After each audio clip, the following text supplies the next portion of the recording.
get started. What do you say? And just so cameras may really confuse you, at some point I may put flip charts up over there. All right, so hang with us. Good morning. Good morning. Glad we're all together again. We're waiting on, Eric's coming, correct? I think he's out of town. He was out of town? Yeah, Okay. this week. Well, let's go through, do you know everybody? Yes. Isn't that lovely? That means I've been to a lot of meetings. It does mean you've been to a lot of meetings. Your name comes up in a lot of meetings. Sorry. As a great resource. So actually, Catherine, would you introduce yourself? And I kind of primed her to answer the question we all responded to, which was why you said yes. Sure. So Catherine Knowles, and I'm with the Homeless Education Program at Metro Schools, and I have been in that exact same position for 20 years, and school starts in a week and a half. But I have been on the governance committee since it formed, and I am very interested in these talks and these meetings because I think it is time that we have a real unified approach to homelessness in our community. I think what I've seen over the 2 decades that I've been involved is we have lots of great nonprofits doing lots of their own individual work, and sometimes that's competitive and not as collaborative as it should be. So I'm really interested in just seeing how we can kind of combine all forces, because my experience with the families and students that I serve is I see lots of people who are just stuck in the cycle of homelessness, and they get great service from an agency and they maintain stability for a couple of years and then they're right back to homelessness again. So I just think it's time that as the city of Nashville we have a unified effort of everybody working together with some real clear leadership, some real clear structure, so that we can really ease the experience of homelessness for the people in our community. I think right now it's very difficult for people to find the resources and really get the effective help that they need. So that's why I'm here. Great. Thanks. We're glad you're here. I'm going to leave the door open unless it starts to get noisy, and if somebody then would jump up and close it, would be really helpful. Today's goals. They're kind of hit behind you. Actually, the goals are, can we start building models? That's really, as we left last time, we talked about kind of pros and cons of where we were. We talked about kind of our hopes for what a new one might look. We looked at non-negotiables. If you remember, the non-negotiables were pretty brief. It was, they have to play by HUD's rules, do no harm, and it needs to be a lasting structure, is what we came up with. We are still in the discovery phase of this. Our hope is that we would get our work done by September 1st. Is that truly our goal? It was ambitious. They were crazy. And one of the challenges I'll let you know up front, we have a meeting in 2 weeks that I can't attend. So at the end, we need to decide if you need me here as facilitator. If so, we're going to reschedule it. If not, you can move forward. Let's figure that out by the time we leave today. I apologize. Just a point of clarification on the non-negotiable, talking about playing by HUD's rules. Is that just really in terms of HUD dollars? Because there's other rules we need to play by. Right. That's just what Okay. those are just the notes I took from somebody's comments, was understanding that we can't go off script totally, but yes. We can expand a lot beyond that if we want to do whatever we feel like we need to do, but we still have to at some point make sure that we're following what HUD wants us to do, because the COC is part of HUD requirements. And the only thing that I think we have to keep our heads clear about is this is governance structure. Not staffing structure, not collaborative applicant structure, not any of that. This is this level. And so some of this is to figure out how that plays in, kind of to your point about how could we leverage other things if we were to kind of blend or birth or something new. We wanted some information before we started looking at models, if you remember. And so thank you, Judy, around the overview of history of coalition and COC. You're taking notes while you're doing this, aren't you? So you want me to talk this through? You want to talk it through? What do you want? I can talk through. Okay. So basically, the first thing in your package is the minutes, and I really captured everything that was written out and some conversation around it in between. The oral history is, a lot of emails went back and forth with Rusty, Lawrence, Bill Frisky's-Warren, Charlie, And then also Susie sent me a whole document that was kind of the first, or one of the first HUD applications, and I forwarded that document to you. It was like 14 pages. I didn't want to print that out. But that actually describes what in 1995 the landscape was of homelessness. Here I tried to summarize late 1970s and early 80s, and this summary here is really mostly where the coalition formed, because that was kind of before the COC. The COC was HUD came to the community, said you need to have a consolidated application. So it really started around the consolidated application in 94, 95. And then through the Hearth Act, the COC was required to put a governance board around the COC and really be more a structure on how do you govern. And that model, and I've been in enough conferences to hear that over and over. If you're familiar with collective impact model, that's kind of what they're thinking is a good type of collaborative model for a COC. Are people familiar with does everybody know collective impact? It is really complex social issue. You have 5 specific goals to a really specific goal together that all the partners agree on. You have a backbone organization. You have clear communication through that collaborative. You have specific data outcomes that you really look at, so it's data driven. And you really look at effective use of resources, that's kind of in a nutshell what that is. And the backbone organization, when you think of how we did the House Nashville and the collaborative around that with the commission as a backbone, that's kind of what a collective impact model looks like. And you will hear more and more in the community, by the way, around that. A lot of funders are pushing that model for complex social issues. And COCs naturally are a natural place where something like that could also look. So you form committees under this structure where the work happens, but have a governance board that looks at that. No, the only thing I'll say about that is if you think about, which I love going back through this history because I was like there and remember all that, and you tell me about CCS and I think about the old house it used to be in on 21st and all of that, is that it used to be there was always a lead agency. So a lead agency would get the money and they would be the ones to bring people together, but it was a lead agency. And what collective impact does is flip the model. Say what you need is really a backbone organization.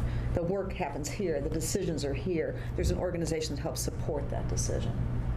And that's why I think collective impact is getting much more traction, because it's much more of a collaborative effort rather than a different way of talking about leadership. Okay. So,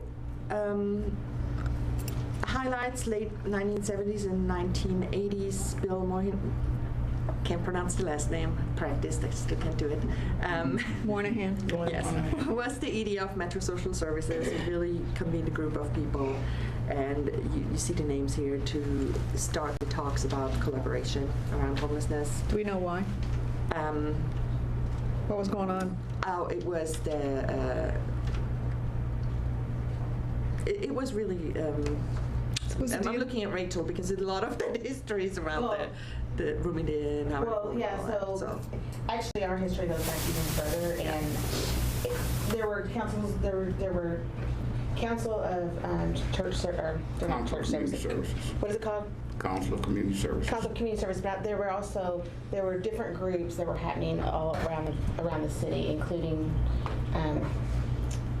there was like I can't even think of the exact word, but it was a coordinated congregational group that was working in East Nashville, a coordinated group that was working in downtown Nashville, and so this was an attempt to get everybody together and get everybody on the same page.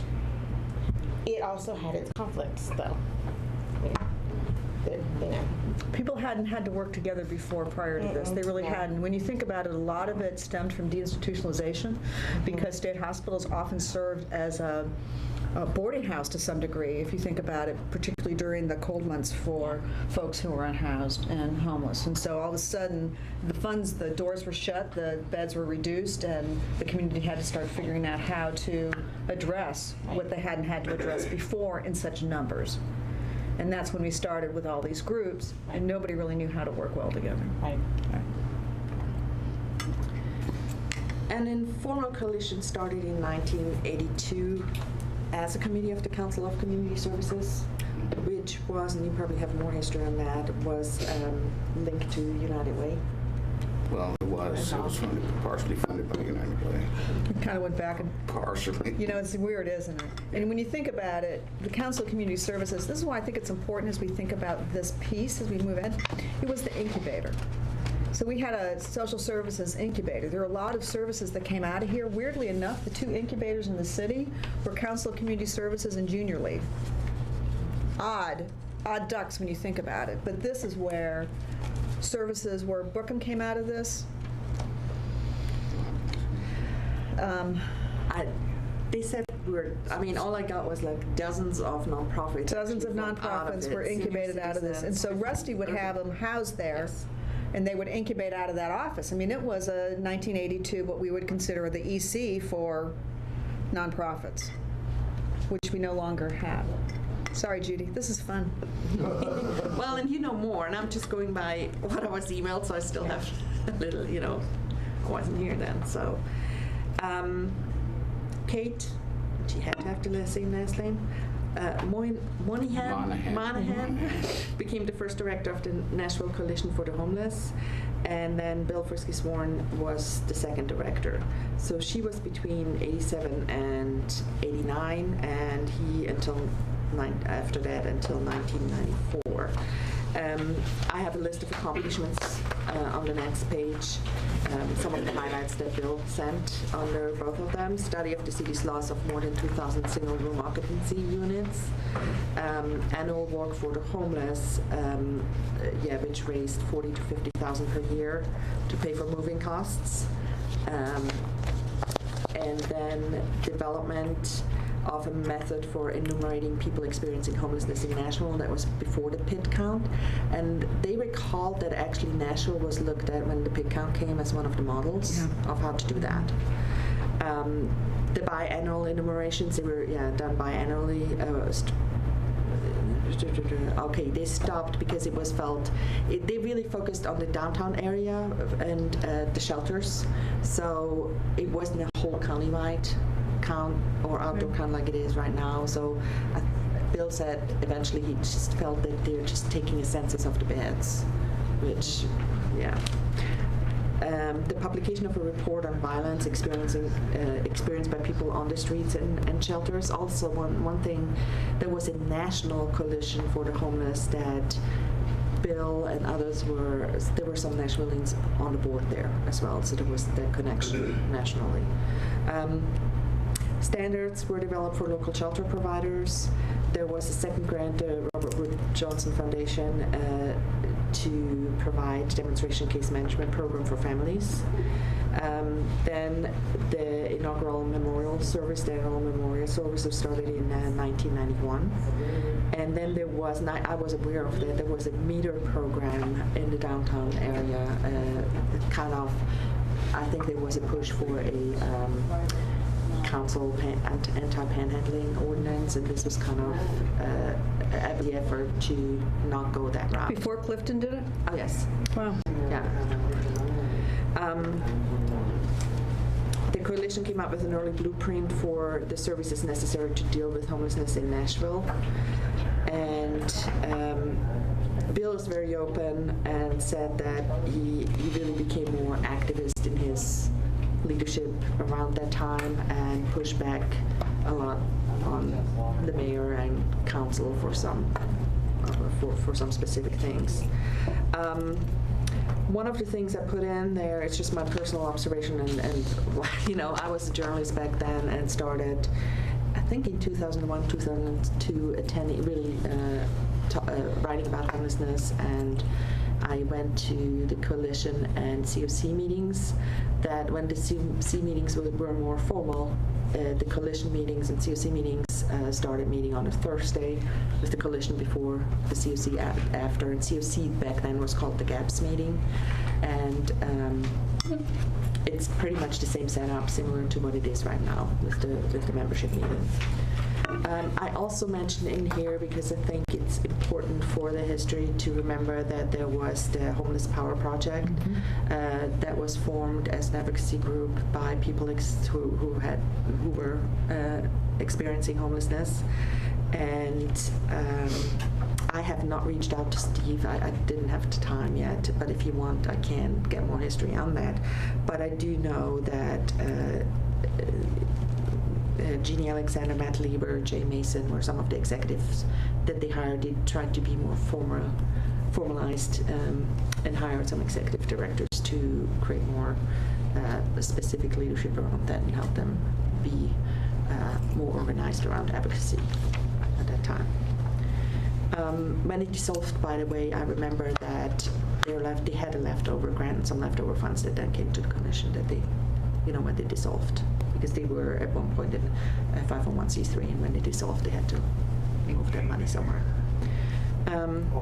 Continuum of care, I already went over that. I kind of skipped ahead on that. Was really where HUD came to the locus and said, here's what we need to do and what we expect. So what do you notice? He was the first treasurer in my two books. Continuum of care was not started out of collaboration.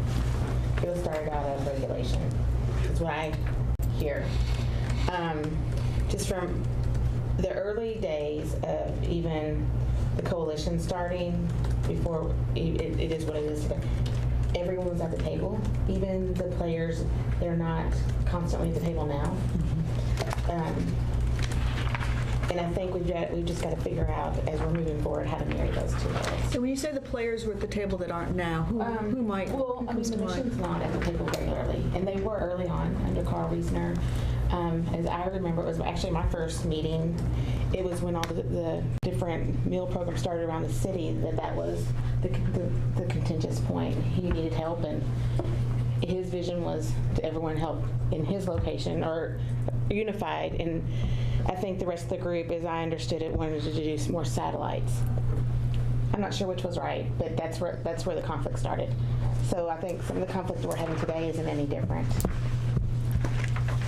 So. Good point. Other things? Other things you notice? I'm not We've leading. been doing the same thing for a very long time. We have been doing the same thing. Well, periodically people come up with a new idea and that floats along for a couple of years, and then people get exhausted. And I mean, That last thing you just said, I think is kind of key to everything, is that we get excited about something, that people get exhausted. If you look back at the list of names on the sheet, there's a lot of folks that are still involved, but there's a lot of folks that are not anymore because they got exhausted. Because this is not an easy issue. I don't care how many times we talk and what we do, what we come up with. Solving this problem is incredibly complicated, incredibly difficult, and it takes a lot of energy. And people who've been doing it for a very long time do get exhausted. Or burned out. And burn out. Yet we continue because we still have people who are living on the streets, and we know that's not acceptable. And sometimes, because there are different emphasis, different changes in rules and regulations, individually, maybe part of the reason the mission isn't at the table because they've got their own way of doing things, and that's not necessarily the same way everybody else does things. So they're happy to play and participate, but they're not going to change how they do things to meet other people's. And other agencies are the same way. Yeah, I think as Mandy pointed out in the last CSC funding competition, how many programs say they're low barrier, but they're really not. Right. And I think we have many agencies who are stuck. This is our model, and this is how we do it, and these are our guidelines, and this is who we serve, and this is who we want to serve. We've been doing it. And we're happy. We're satisfied with what we're. And I think it's very interesting because one of the things that you said, and that is that, the COC was started out of regulation. There's a reason for that. The reason is because of that. is because people are stuck in doing things the way that they want to do them, and somewhere someone had said, well, you got to stop doing that, you got to come together and do it this way. And that's fine for the people who want funding that's based on wherever that's coming from, and so we all had to come to the table, and whether we like it or not, and whether we're effective or not, we still have to start talking together, except for those entities that don't receive that kind of funding, who don't care. And so I think our task is, how do you get all of the people on the same page with the same direction, whether they're funded by HUD or not, and whether they have to do this or not? How can we get people at the table who want to do this together? And I think that's one of our biggest challenges. Funding is not inclusive. No. Even if we go to the major funders in our city, then it feels like people are because they have to be there. Those are horrible meetings to go to. Anytime you have to be there. So how do we get people at the table because they want to be at the table, not because they have to be at the table? That's a good question. I mean, you said in your little, why are you saying yes to this conversation? Clear leadership, clear structure, and unified. Right. We don't have that right this second. I mean, there's a lot of moving parts, and it's very confusing. And for Judy, who's in it full time, it's probably confusing still. And so I just think about people who are just popping in on once a month on a Thursday. They're not really clear with it. Well, and I go back to motivation. What motivates people to come to the table? You know, we all are working, individually in our own little silos, and very committed to the people that we're working with and trying to help. But how do we find the motivation to get everyone to the table, working together to establish that leadership, even if they're not mandated to do it? And which, again, if you go back to why is there government regulation, is because there's a need, and because if you don't mandate it, people don't do it. And I don't like it that way, but there's some common sense and understanding to why it is that way, whether you like it or not. I think that I totally agree with you. I think that we spend a lot of time working with the same client or sharing the same client, but we don't know that because we're stuck in our silos and we don't come together to say, here are the resources that we can help with, and making sure that client gets housed. I think the other piece is that this coalition came up with a blueprint, but we're constantly doing that and not putting it into action. I think there's a lot of time spent having these conversations, identifying these in the city, but when it comes to people, again, Paula, coming to the table and saying, this is what we can do, this is what we can offer, I think people are really looking at funding. It's very little funding out there. We're all competing for some of the same dollars. It's very territorial is what I've found, instead of just coming to the table and identifying how we can solve this problem. So if you think about it, early on, people came together because there was a need. This wasn't like, oh, here's a wacky idea. It was born out of a need.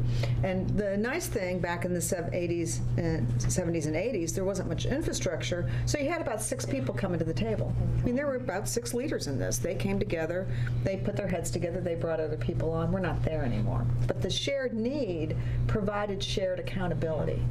And when you keep talking about, what you're talking about is accountability. It's how do we help each other be accountable? And so what happens is, and the truth is, we collaborate because we're told to. For a lot of people, and I mean, some of us, we have a need to do it, but from a funding perspective, collaboration was the buzzword in the 80s, right? Every grant, you had to have a collaborative. It's still the buzzword. Right. And so so the thing is that, but when these guys got together to begin with, it was born out of a shared need, not out of somebody telling you have to do it together in order to get funding. And I think the point there at the time, it was the need of the people that we're trying to serve versus the need of the agency. And I feel like nowadays, particularly like in the early CSC meetings when I came on board, when we used to meet at Salvation Army, I mean, that point it was that competitive point that we're talking about. And it was all about the agency and how do you get the funding for your We had agency to vote so on you it. can keep your You had to do your politicking, so people literally voted for you to be first, second, third, or something. Yeah, but I think it's really, and I think It was complicated. we're at a point with all the collaborative applicant conversations where people really, I think, are willing to come together and really shift the focus, that this focus is no longer about XYZ agencies. It is about how do we end homelessness in Nashville. I mean, I think that's where we derive that will, and how do we get the right people to the table. I think it's that community focus where we're all saying that's now going to be our focus. Our focus isn't on keeping the doors open at 10, 12, 14 agencies. Our focus is on how do we end homelessness. And I think that conversation has been, going on in the community for years, but I feel like this is the first time where it's a broader group of people who have that same message. And I think that's really how we harness the power to get the committed people at the table, is that this is no longer about your agency. This is about ending this problem in Nashville. Can I also add, when you look at that group that was in the 70s and 80s, Interfaith Association merged and Storefront Ministries merged with Focus. Focus merged with Room in the Inn. You had the right people at the table who could say, you know what, maybe what we're doing isn't effective in the same manner, but the way we have our structure now, it's come one, come all, and I'm not sure that there are people in the room can say that, because they are arguing for what they do on a day-to-day basis. They're not able to look beyond to the big picture. Yeah. And the other thing is, I'm going to keep pushing this. Remember, we only come to the table when we have a need to be at the table. Right. And that need is either I need to figure out how to work with you because it's going to better service. I need to figure out how to organize because it's going to provide more leverage. I mean, when people always say leave your agenda at the door, I say never leave your agenda at the door. Bring them in. It's kind of what brings you here. So it's all based out of the need. The question kind of you posed, as I heard, is how do we really help emphasize a shared need as opposed to just your need, right? And I think part of the survival in the whole atmosphere is people have their niches that they serve. And so they say, okay, this group is doing that. What's the gap in the community, or what are our skills? What do we have proficiency at? So you kind of get specialized. You still need all these other services. You can't provide them yourself. So you do have to collaborate in terms of if you want better outcomes for your clients. And it's hard because sometimes the way I do things doesn't always work good with somebody else's time schedule and how they have to do things and their regulations. I'm trying to do my niche and they're trying to do their niche, and sometimes they collide with each other. And so, you have to get in there and work it out, and everybody has to give a little bit to make that happen. But, there still are these niche markets that are going to happen. There's going to be domestic violence, there's going to be youth, there's going to be substance abuse, there's going to be all those things are necessary. Everybody can't do all those things well. Well, and I think that's one of the challenges when you're working with, when we term a certain population as homeless, does not describe at all what that means. There are people that are unhoused, and you look at all the reasons for it, where you hold the whole city. Yes? I mean, you hold the whole city, because it's all those reasons, whether it's financial or mental health issues or a disruptive family, or, boom, boom, boom, boom. All right, I'm taking notes. Just let me tell you what I'm hearing so far. We'll throw it up on a flip chart in a minute. One is the issue of accountability. You talked about the fact that we're decision makers at the table early on. Yeah. And that allowed the group to move, as opposed to just talk. Right. And you talked about really moving from being service-focused to person-focused. And that how critical it is now that we're paying attention to the person. As you described it, no longer is it you come in here, we provide you a service, you go on your way. It's not the relationship anymore. For many people, we need to have an ongoing relationship so they can access us, because it's not about fixing it, it's about addressing it or walking with somebody through something. Would we agree or not? I think that's what we've been hearing, wraparound service, because we cannot just house people. Here you go, here's your house, you're on your own. After you house, we have to continuously keep a relationship and making sure they're not going to lose the house or move into more, permanent house, whatever the housing in that situation might be. So what I'm hearing is, every organization did great thing and keep going. And hearing accountability and decision making, it was successful because of the leader, the person. But what has been missing is organization. Even though leader person may move around, but if the structure and the foundation is there, the same goal will continue. And I think we are finally in that point, because COC point, tried and true method and governance point from the Homelessness Commission, and we are kind of finally looking at governing structure with service like umbrella. You know, Mina, with that, I think we've experienced it in both those groups, is that typically when something's new, you get the leadership at the table because they're designing it. And they stay there for a while, and then all of a sudden they decide they don't need to be there, they delegate it to somebody else in their staff. And then the conversation, and it just, nobody ever, there's not like a demarcation point, it just starts to move that way, and then all of a sudden the conversation is, well, I better go take that back to find out, or we need to go, I can't make the decisions. I think that's been experienced at the COC. It's also been experienced at the commission. We see more and more that we have people who are not the leaders, but they're assigned, they're delegates from their organization there. And I think that if we're looking at models, we need to pay attention to what does this model require. You said earlier in your executive committee meeting that happened to end on the end. We need to be moving off a strategic plan with some dates, with some, like if I know what I'm shooting for by a certain date, and it's not about, in my mind, I don't like it when we say 10 people by November 1st. It's like, we need this structure by this date, and we need these people at the table. So I know, because you can easily make those other things transactional, where this is more relational, and we're going to have to get to the table and figure it out. It's just for me. Others? That was helpful. That was very helpful. Yeah.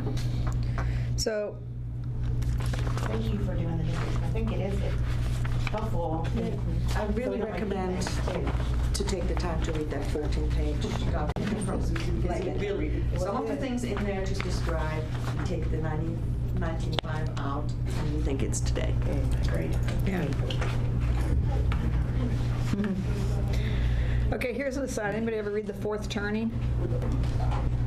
Okay, The Fourth Turning says there are 4 generational pieces at any time.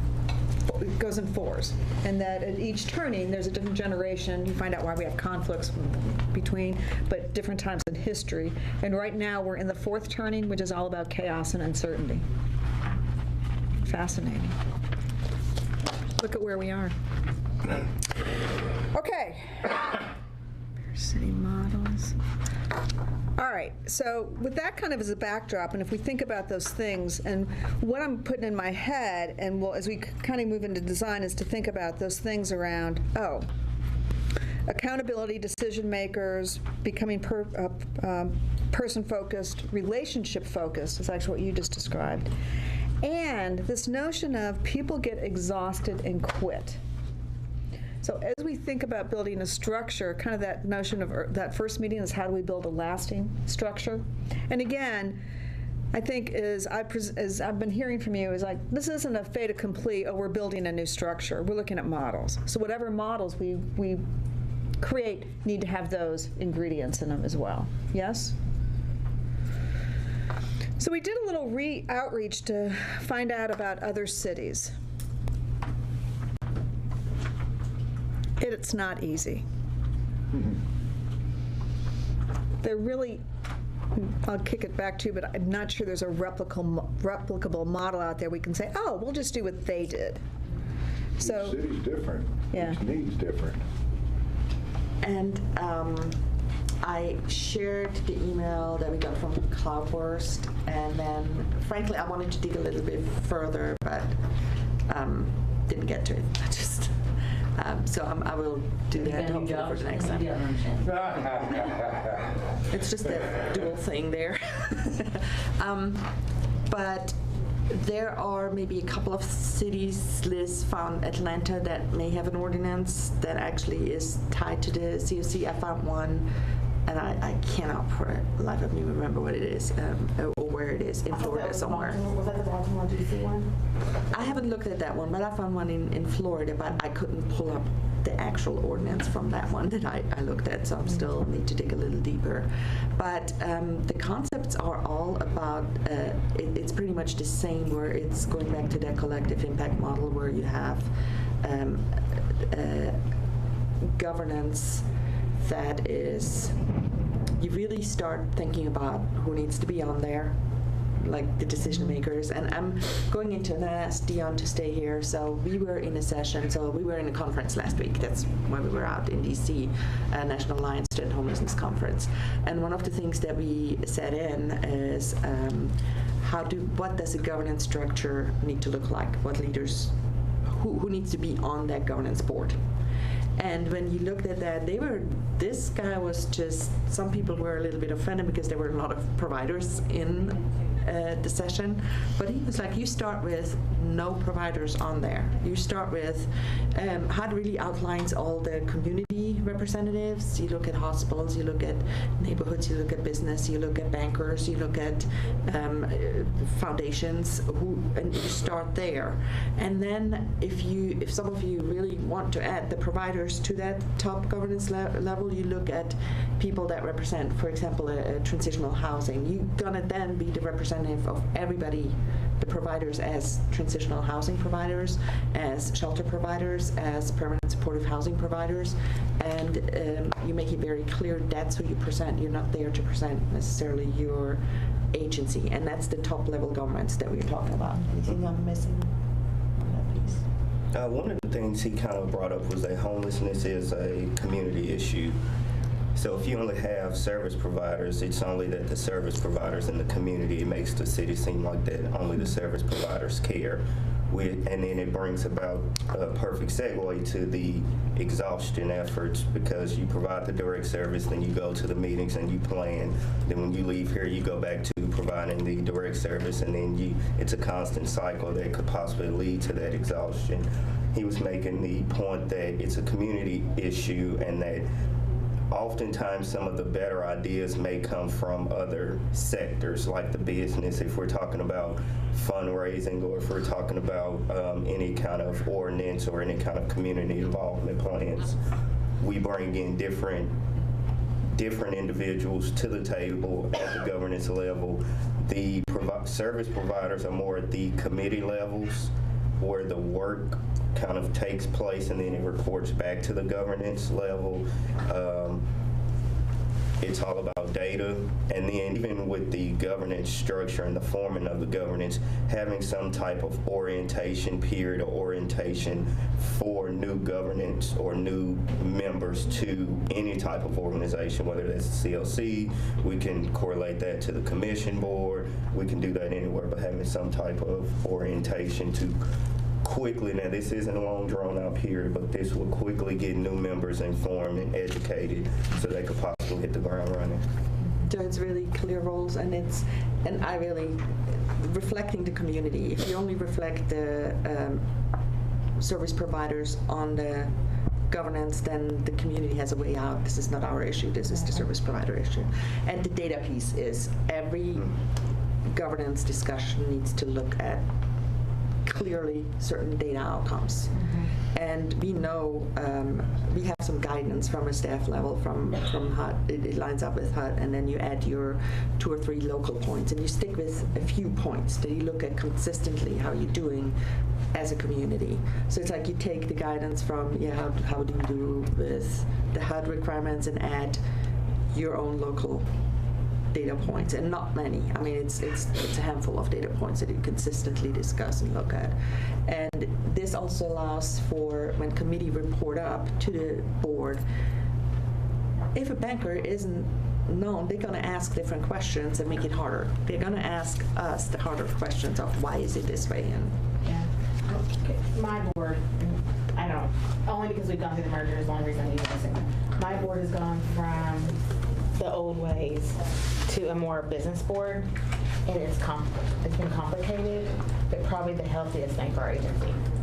It's hard. It's been real hard. But the questions they ask, like, no longer can I just kind of wing it. I have to come prepared. And the questions they ask us probably push us in a different direction than I would have based on, the filtering me at times. But I also have this thing, and you probably can talk about it. The exhaustion, I think, also comes from, and there's a theory, and you'll know it, but I can't remember the name of it. It's like anytime a group comes together, they storm, then they form, They form, then they storm, then they norm, then they perform. I feel like we're always storming. Yeah. Because HUD will throw a new regulation at us, or a city member or a new person will come sit at a committee and throw something at us, and I don't feel like we ever get to that performing, because we're always like reacting to whatever that thing came out of left field.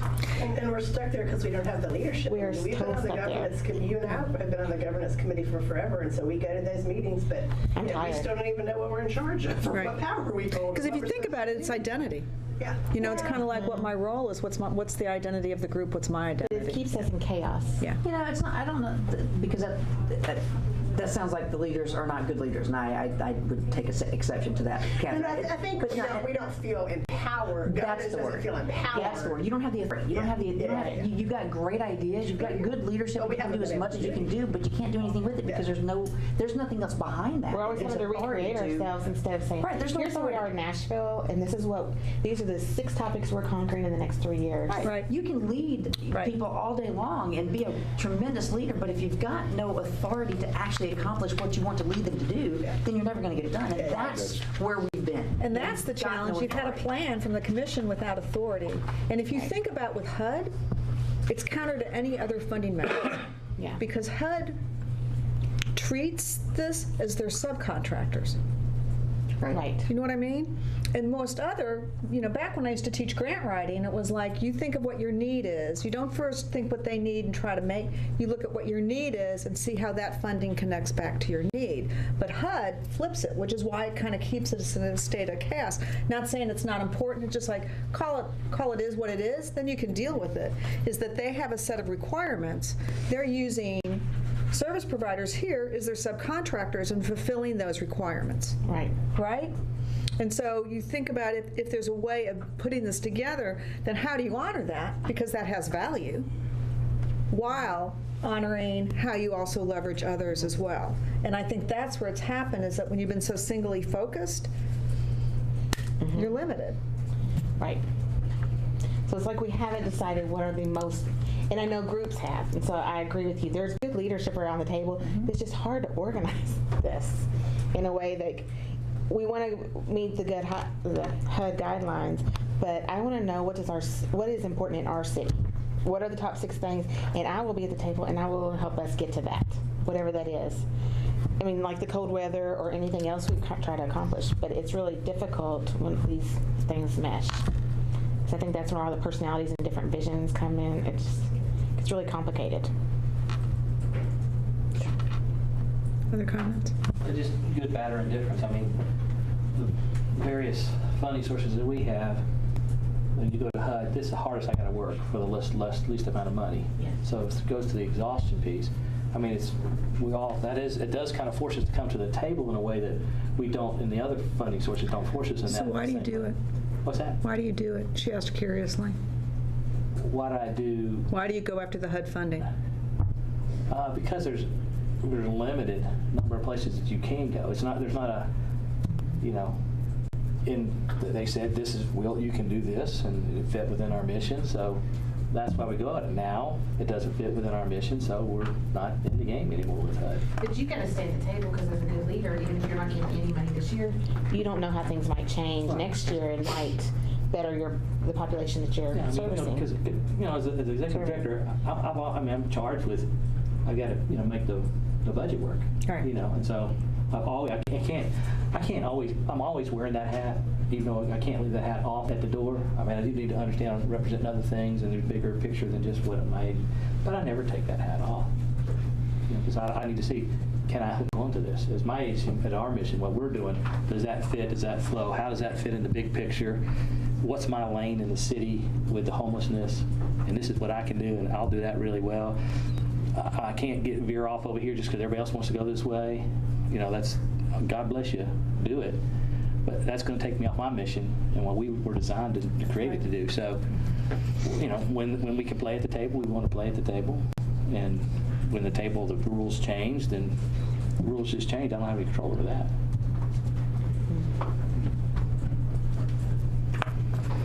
All right, so the other thing I'm hearing is, how is this built to empower? How does this have a clear identity? And actually, you just talked about, how does it have a clear strategy? Right? Yeah. As we're looking at models, those are the things that we're kind of unearthing, is these are things that are important important in whatever model we have. Otherwise, we're going to just rearrange the chairs, and we're all committed to not doing that, correct? Can you repeat it one more time? I missed something. Actually, I'm going to write it up on a wall if you want. You want to wait? Okay, so peer city models. I'll tell you just really quickly with Atlanta, and that's I'm finding fascinating. So whatever we do, could we make it more visible to people?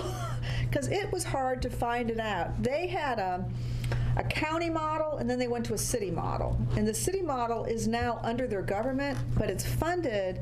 They just did a huge effort. 25 million comes from the city, 25 million comes from United Way.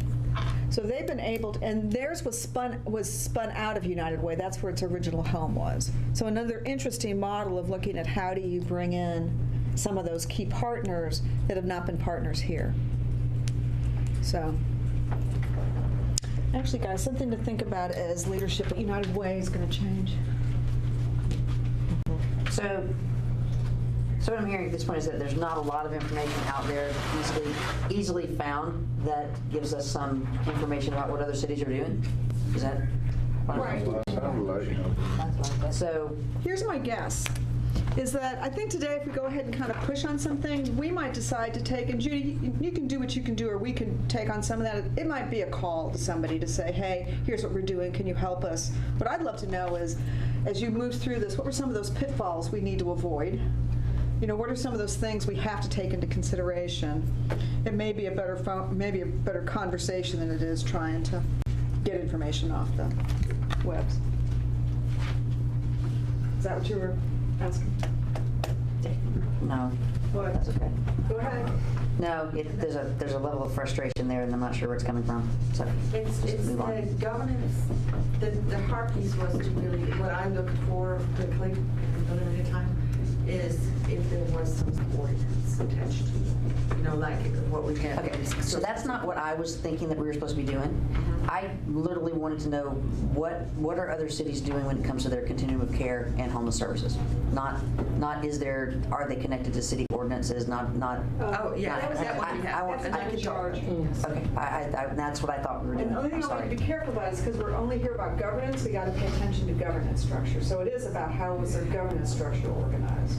Yeah, well, So how do we- I thought that would come from that actually. If other cities are doing something, well, then are they connected to government or not, and how does that look? So I can forward you things on that. okay. It's some of the work that Cloudburst has. Yeah, done. exactly. Yes. Is on And that was looked at when they worked on the bylaws. I came a little after that, so I don't have all that information. So that's what I thought that we were looking for. So, sorry. All right, I'm kind of putting this list up to see if this is what we're talking about. Well, the charter committee didn't look at Atlanta because it's not a good model, so I want to put that out there. Yeah. Really? Could be, that's why, I couldn't find out enough to really go back and look, and I think it's Well, helpful. Google Central Atlanta Progress, United Way, and Pinewood Shelter. You'll see plenty out there. Well, and, yeah. Their Very familiar with strategy. Atlanta. Very familiar with Atlanta. Okay, these are some of the things that are coming up. Accountability, decision makers at the table from being service-focused to person-focused. Relational, represents the community, clear strategy, clear identity. What have I missed?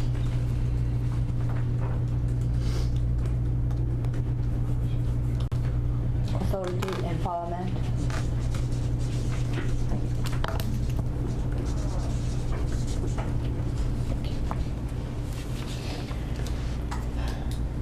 Okay. Remember I kept saying we do 3 models? I'm having a really hard time coming up with the third one. So one seems to be, what if we blend this? We put these together. Out of that. Birth it, whatever we want to call that. We take the COC and the commission and they become one body. Yes? That one model? One potential? The next one, which we talked about, is we have 2 models. We strengthen their identities. We figure out how they work together. Yes? Okay, help me. What's the third?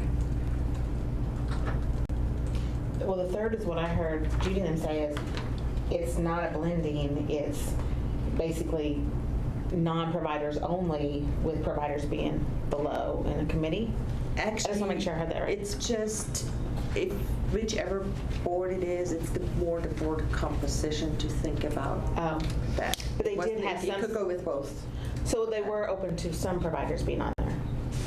Yeah, that's up to us. Okay. You know, So that would be I'm like sorry, I heard that wrong. If you decided to blend, I mean, you could use it in both those models. Yes. If you decide to blend things, you might say at the decision-making table, it's this set of people, and the committees are this set of people. Or we look back into kind of, if you look at the COC governance charter. But from a model, trying to figure out, is there a third one? Because I think we've identified that we're not willing to stay the same. Is that true?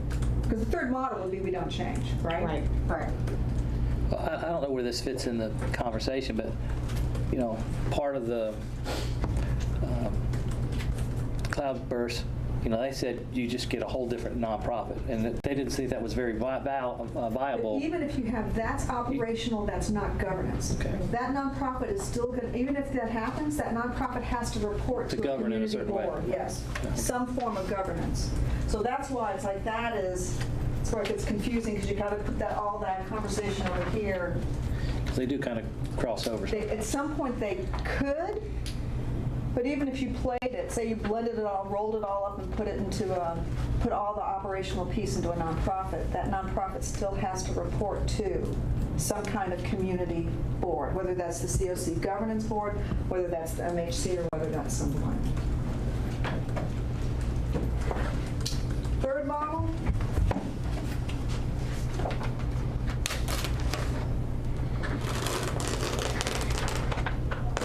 If we blend, I'm just asking a question, because I know we haven't kind of drawn it, but if we blend, it would also mean an ordinance would change. Yeah. So I think, here's kind of how I approach things and see if it makes sense. Form follows function. Let's build out the models and then figure out what it takes to get to the models. Right. So we got to look at, okay, if this was the model of it, what would it be? Looking at all those, that's why I wanted to put this up here, kind of using these as kind of a filter for what it might look like. Well, then what's not up there was clear structure. We have clear strategy and clear identity, but clear structure. Or build a lasting structure. We talked about it both ways. All right, but one of the first things, if you're gonna build a structure, just what we're talking about in terms of building a model, right? Then what's required in that structure?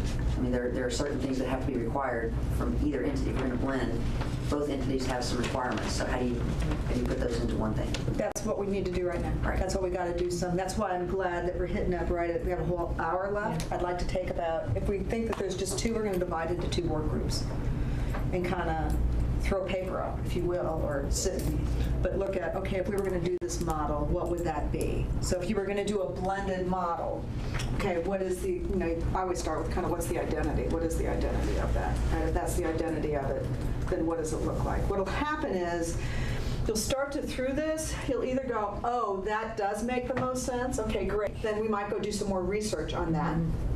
Or it'll start to pop out questions. Here are the questions we still got to figure out before we can even decide which model makes the most sense.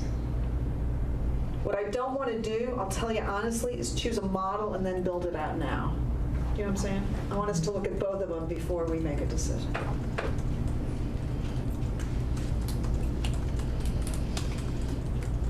So if we were to break up into groups, tell us what do we need to be doing? So here, I Give us love my direction. task Maybe person. or some thoughts. So how about if we just go this side of the table? Why don't you guys do the blended model? Okay. And why don't we do a relational model between the, keep the commission, keep the COC separate, figure out how they relate. Does that make sense? Mm-hmm. Okay. And how about if we start in on 30 minutes? The more, I'm going to put some flip charts up there, because the more you can do it, the easier it is going to be for us to take notes off of this. So whatever mess you want to make, there's plenty of paper and markers. Do it. We'll come over here. Cool? Yeah. Great. Cameras you may want to turn off for a while. It's just going to get noisy. We also got to figure out our next day. I love that. Yeah. Sorry. I'm not I think we got sorry. lost in some weeds over here. That's all right. No, Agnes, this is your seat, isn't it? But I think probably we should start over here. And probably all the questions we've had, we all have. So the whole purpose of this is you can't figure out what you need until you start looking at options. So it's the goal of pushing out what's possible. This isn't, oh, let's vote on this or that. That's not the purpose. It starts to unearth some of those questions. So Daryl, you ready? Okay, we kind of talked about, how do you make the two models work, kind of our existing system, how do you strengthen that, make it work. The commission does their thing, the COC has been doing their thing. What are those things that there's some overlap on some of those objectives that they're doing, and there's some things that are very different. One of the things that we talked about in order to make this function better, and we all understand it's dysfunctional to some degree, is you really have to have people who are on this seat being a part of this group, and people who are part of this group being a part of this group, so you can get that cross-pollination, and you say, hey, no, this is how these things need to work together. One of the issues with that is, I know we've keep talking about the big COC, trying to expand that. And this is probably maybe more my filter, so take that. But this is the model we came up with. Yeah, and so the HUD COC, we really talked about the HUD COC, not big COC over here, because this is such a defined box, and it has to be this way. It's very rigid. There's not a lot of room to expand. So that really narrows what this group can function. In order to expand, it's going to be tougher. And then if you bring it over here, there's so many regulations, so many things that you have to follow when you bring it in this. Half the people in the room, that doesn't apply to me. And so it kind of, it shrinks their capacity to be a full neighborhood, full community, everybody who's involved. So there's obviously some issues both ways. But the HUD continuum COC, the small COC as we've kind of labeled it, it's time intensive. And you really have to know your stuff and know what's going on. You described this as, it was your words, MHC, the commission is the big tent. Big tent, yeah. COC actually just shrinks in this model, just so you know. Do what they've been doing, do what they do well. They understand the regs. It's very hard to bring somebody up to speed on what has to happen and all the regulations, and then they change every year. Even just the language, it's like, what does that mean? So I think some of that stuff would be hard to school, particularly if you're talking about trying to get the bankers involved and the realtors and some people, the political people, some people that aren't really. But this is about keeping them separate anyway. That's right. But if you were trying to bring this over here and they were trying to explain this process to them, and then you're trying to go over here, you're always coaching up, which is hard to do, but that's one way you'd have to do it. They'd have to be explaining, this is what we're talking about, this is what we're talking about. And then when they come over here, it's like, well, how does that apply to the big tent? So would it be more like a committee, or they still just say it's completely separate? Well, that's obviously where I think it's going to shift into some of this model, where this really becomes a standalone committee. Y'all do the NOFA. It's a whole different animal.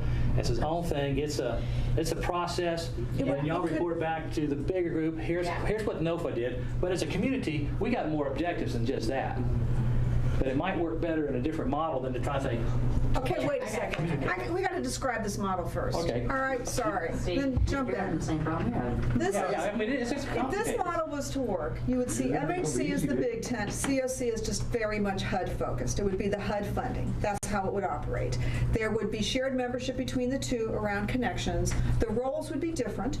The roles of the commission would be around sets the city's agenda, fundraises to that strategic plan, creates an annual report card, conveys provider groups when needed, and would have committees like fundraising, communication, etc. The COC would actually serve just in the HUD function. It would be around that role, so it would be around HUD compliance. Your decision makers at those tables would be different. You might have folks that touch it. You might have real estate people there. You might have service provider leaders. You might have city department frontline staff, but you'll see over here on MHC, you have decision makers over there. You have high-level decision makers, business reps, faith reps, political leaders. That's how it would fall out. And they would report to the MHC is how their work is fitting into the strategic plan. The wonky pieces are there'd have to be shared membership, shared data, and some shared policy. The question you guys we kept coming up with was around accountability. Is we're not sure how that fits because the little COC would just be accountable to HUD, right?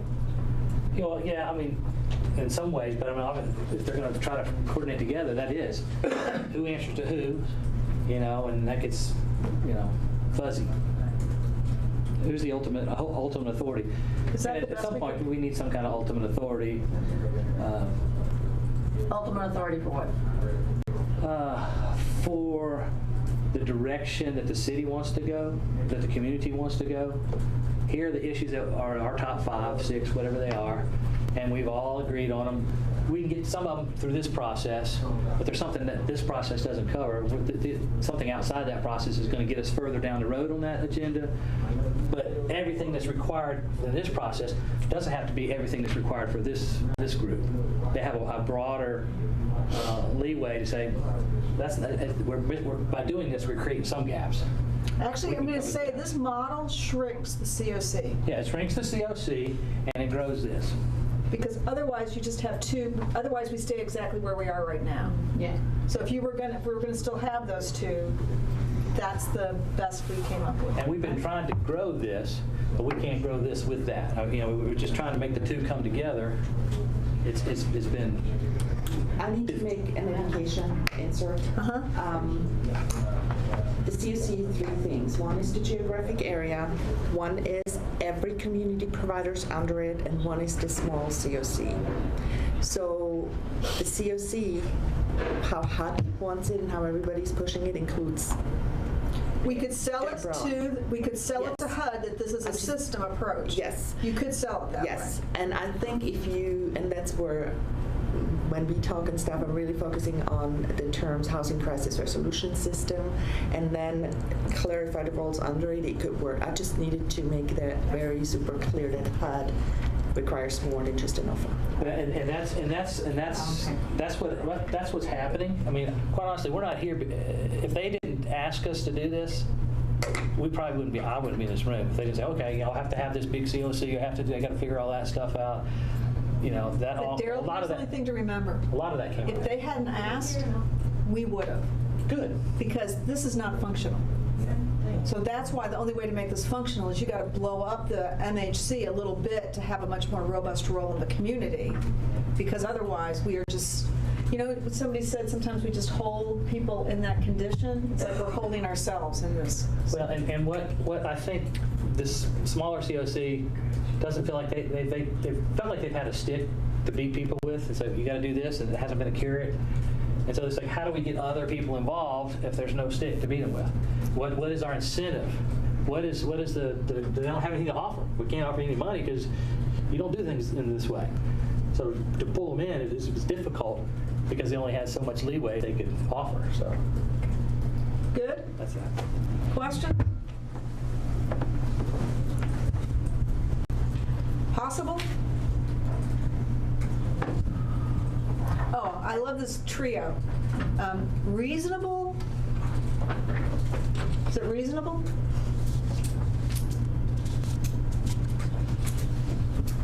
I guess. And I'm going to have to move over there in a second, so. Well, I think for that to be possible, there may still have to be a change, maybe not, in the ordinance. Oh, yeah, there would be. Or another department created. Yeah, there's structural pieces that would have to happen Yeah. for that. So we didn't want to get into, Yeah, but there is, okay, because that's where we got stuck.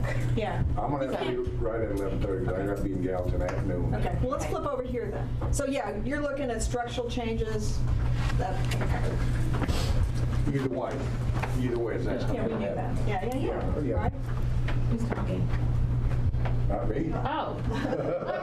First of all, I'm not a facilitator. I did some bouncing. So, after we did a lot of things, really everything boils down to get to any of that, it's about the ordinance. We'll have to identify the accountability, et cetera.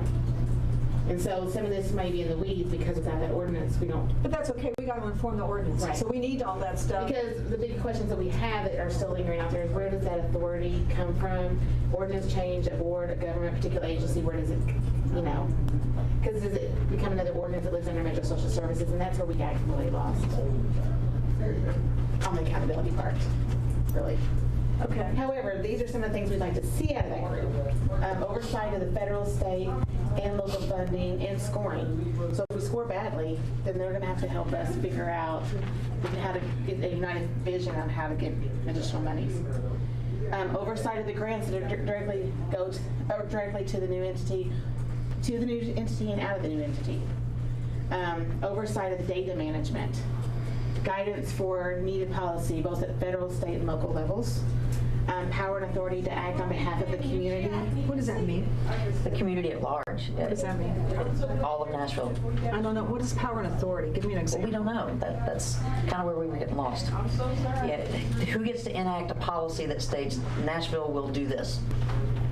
I think the only people who can vote on policy is Council. And all we can do is, So do we become advisory to? well, we're always been a commission's a recommending body, isn't it? No, yeah. So, A commissioner board doesn't have to get authority for everything they do from council each and every time. They can be provided authority ahead of time from council to say, through the ordinance to say, here are the powers of this commissioner board. The way that authority has been in the old system, whatever, is put a policy out there, you take it back to the membership says yes or no. So the people had the In authority. the COC. Yeah. so those are little P's, not big P's. Well, and then the question becomes, authority over, or power over what? Well, here's some of the, and I think this is just me. Right now, if a council member wants to do something, they may not take it to the whole council. They may come individually to Metro Social Services or to a small group of providers, but it's not a unified even approach to addressing the homeless issue. Does that make sense? Yeah. So not only for us to have united vision, but everybody to know clearly, if you need something done, this is the group you go to, and then they'll know who the right players are to bring to the table, and they may help find the money and all that to make that happen, instead of everybody coming up with their own plan. Right.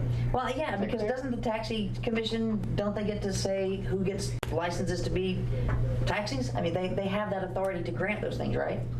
So I'm not sure exactly what we're talking about in terms of what we're going to be doing, but do we have some authority to actually do things? And it doesn't feel that way. I don't know. The authority would come through leveraging, through actually fundraising and having resources to, that's where a lot of authority comes from, is when you have the money to give out, then you have the authority. Right? Yeah. Otherwise, you're just recommending to other people. Right, which comes back to the oversight of the funding. Right. So in order to keep moving the ball, you also need to have leadership over leverage resources, because this group going to the state looking for something is much more powerful than bringing in personally or your organization going and trying to get something done. Identify bench strategies and gaps of services, and then the connector of services to meet all those. So right now, we're both identifying strategies, and then I don't know that the commission staff are connecting, but I'm not sure the whole group is connecting to make that happen. And so to merge those two. And a unified vision, and then the ordinance will help us get to all that. Yeah, we were told. Yeah, we realize. So I don't know I'm if we not sure answered all your questions. answers things that need to be answered. So I think the biggest thing we got stuck is right now Metro Homelessness Commission, us under Metro Social Service, and then previously under MDHA. So like where this commission will be is the biggest question in order to achieve our vision. So the suggestion was, it can be standalone Metro Homelessness Commission, or can it be? So that's the big if and big question. So the only challenge I have with us thinking about that is that I get it when we're talking about staff and functions, but as a commission, if we put the ordinance in for what the authority of the commission is, as a board, that's governance. The other part is where the staff sits, right? Right? Yes. I mean, all our votes don't go to the Social Service Commission to approve. correct? They don't? I'm checking. Yes, you do. Yes, they do. Yeah, under the current system, I think. Yes, they do. So when we vote to Approve a create an budget? interdepartmental council, you take that to the Social Service Commission to vote on? We haven't in the past to that degree. But you do contracts? Yeah, we Of do, that but nature. contracts and things like Anything that in the important? budget, yeah, we do. We vote, have the final But those vote. things could be addressed in an ordinance if it stood alone, I guess. Yeah, it's one more layer of somebody with a finger in the pie that doesn't, not necessarily necessary, it just creates bureaucracy. Because currently with this to work, I think to sell it, it's going to have to not have as many layers. Yeah, and right now it's got layers on 2 levels, and 3 if you count the community at large.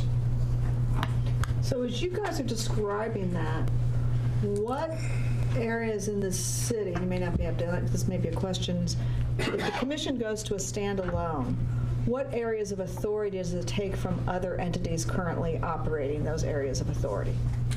You know what I mean?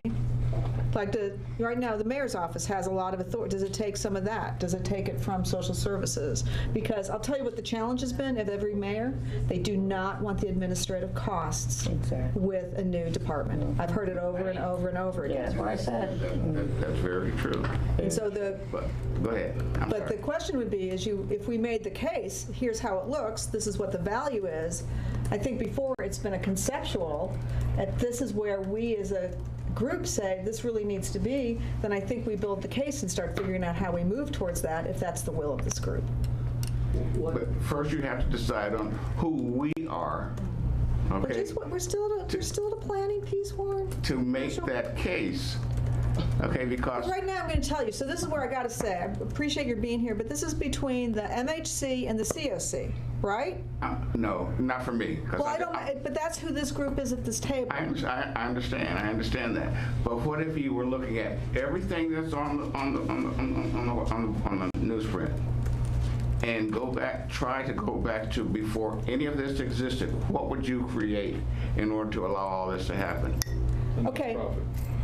So I got to excuse you for a second because we are in a dating process between these two entities and we need to start here. We really do. And the fact is we're not talking about a nonprofit because that's operational. I'm not We're talking suggesting- about a governance structure. I'm not suggesting that, but the only thing I'm saying is that if you're looking at the combined, okay, I personally think that there could be a structure that encompasses all of this that could be supported through Metro. Now, Well, so is it that? That's what I'm suggesting. So that's what so the piece is that because, I'm going to say it one more time, we've only had the conversation about being a standalone organization, a very conceptual framework. We're now getting much more practical about what that would look, how it would serve the community, and actually how it would serve this conversation around this table. So I think we're going at it, we're just going at it from two different, yeah.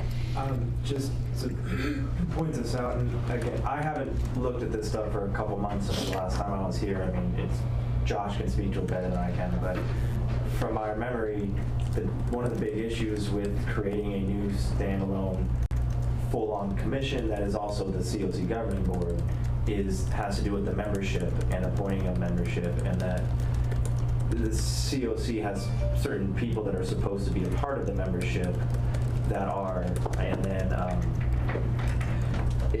and the way that it is right now, it's set up to not be an official commission, and so that is why I believe you're allowed to have some council members and a representative from the police force, and I can't think of any other Metro employees, but it hasn't. The code right now says Metro employees and council members are not supposed to be on commissions. So the membership would need to.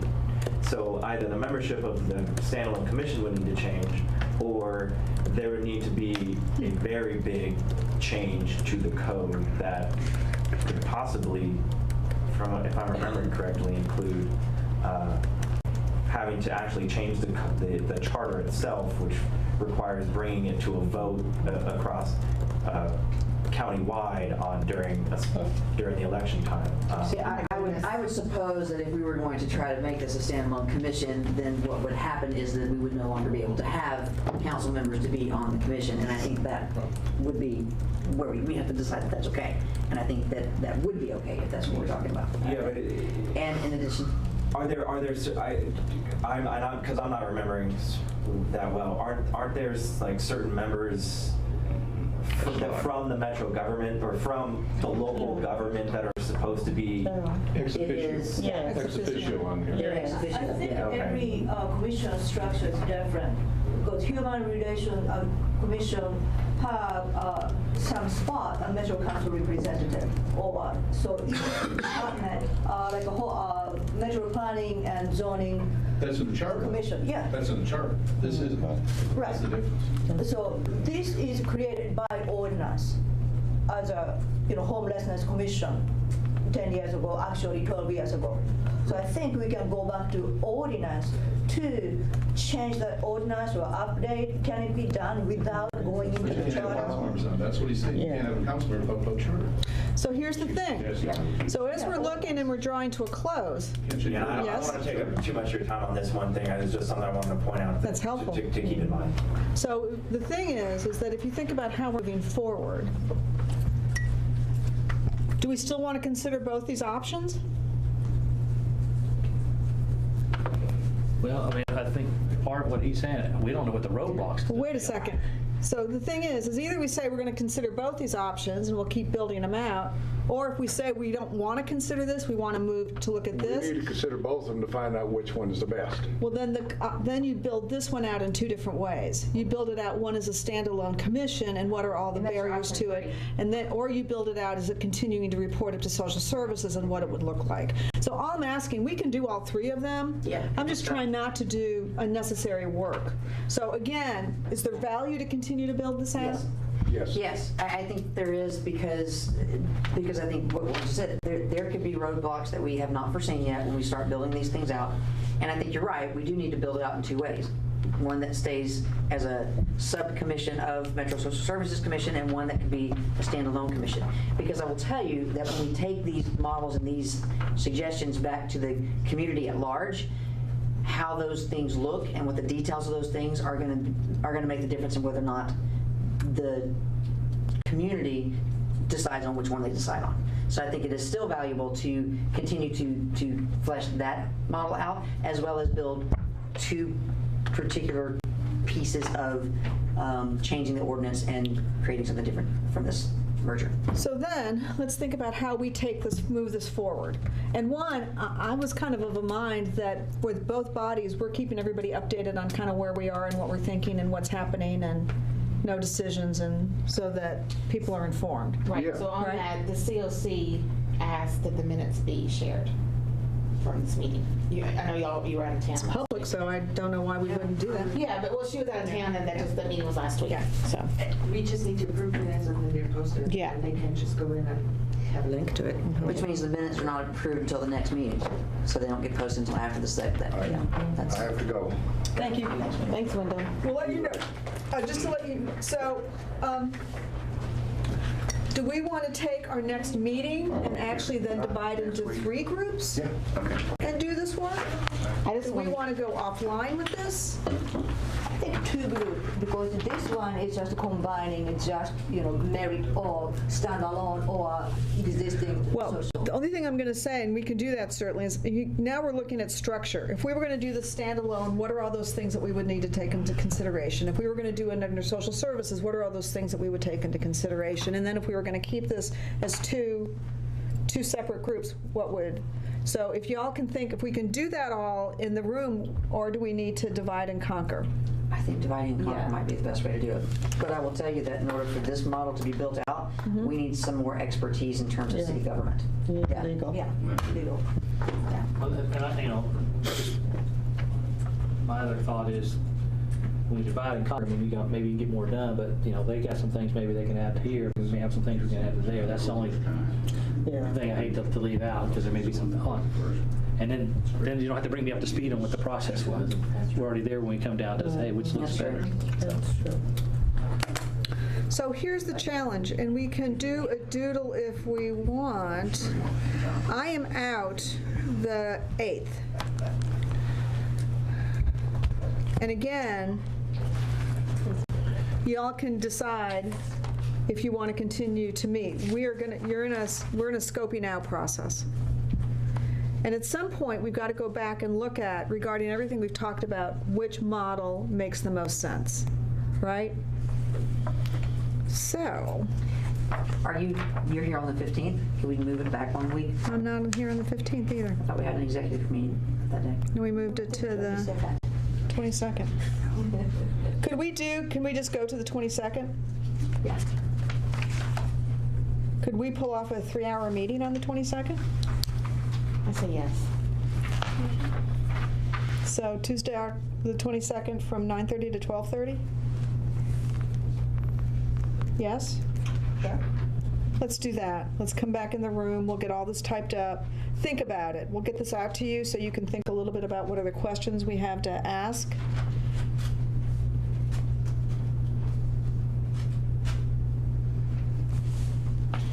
And Judy, you'll just update the invitation on the 22nd. I think we're moving ahead. This is kind of the point. Keep unearthing the questions. For Judy, for homework,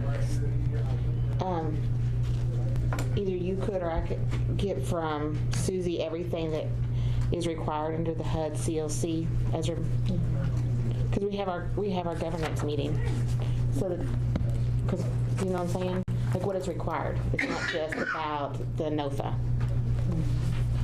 And if you have questions, if we can go ahead and send some of those questions to Judy. Yeah. If they need to go to legal, we'll have all that information for the next meeting instead of waiting to compile questions at that meeting and then try to find the I was just answers. saying there's a deadline for the NOFA coming up next month. But I don't think that. No. What I'm saying is them things are required by a CLC more than the NOFA, and we should get that list to have in this room while we're doing it. Yeah, the thing, you have to have open membership annually. We just need to bring the list. And I got that because I was on charter, but go ahead. Yeah. Thank you. And you all have, and let's have copies of both charters for the next. Will Eric be at the next meeting, or is he on to his new position? No, he said he's going to hang out with us. Yeah, he'll be. He was just out of He's town. been through the charter process, so that should be pressed on his mind on some of those changes. So, it's interesting if you think about it. If I've been hearing the conversation in this room, if we could figure this out, if I'm hearing this correctly, that's the Cadillac model? Am I hearing it? Yep. If we can't figure it out, then we may come back here and look at you pick the thing. I'm not going to decide what it is. Yes? So that's where we got to figure out what is this and where do we need to keep pushing, so some of the roadblocks. Cadillac or Prius? Which are actually both great cars. So hybrid, high performing, right? If you think about it. So let's keep thinking about that. The one thing I will say is it is kind of up to this table to talk through the way. We will take it back to our groups to see where the will is. Our job is to figure out the way. If we were going to do it, here's what it could look like. Here's how we would deal with the So at the roadblocks. end of this process, half of us are going to the commission saying, here's what we kind of coalesced at, and half of us are going back to Continuum and saying, here's where we coalesced at. Actually, what I would hope is that we all go to the commission and we all go to the COC.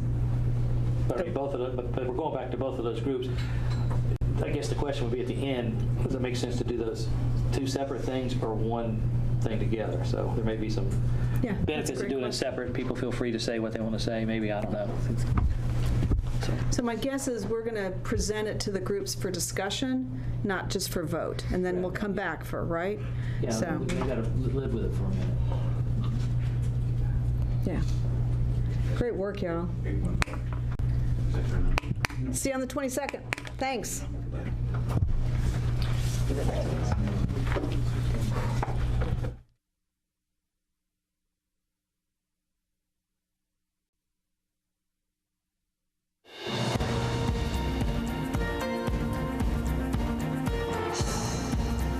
This has been a service of the Metro Nashville Network.